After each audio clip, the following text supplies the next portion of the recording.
السلام عليكم ورحمة الله وبركاته. تفسير القرآن جمع مغو ني تفسير القرآن ناككما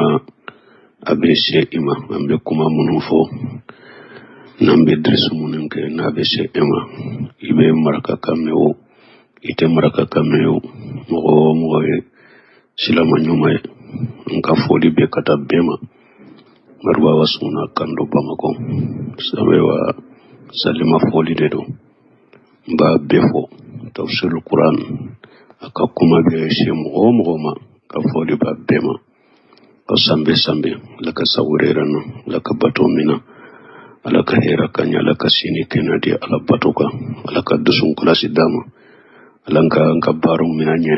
wanye baram munun kalanka baram minanye alichani baraji mo yefengo fenke ewa akerasa mbela hala minan yankan wala kamau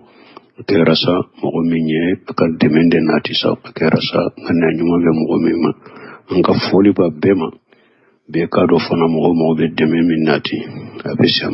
abishamane la ka jenye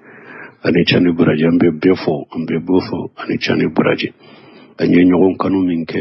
chiya inkama jiya kono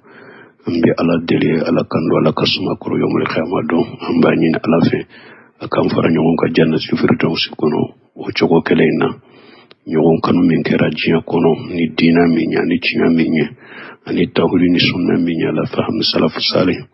ambe ala deli ala kam fara nyon ka jannat firdaus kono ni nyefoliye kasi abema ani chani ibrahim. Assalamu alaikum warahmatullahi wabarakatuh. السلام عليكم ورحمة الله وبركاته.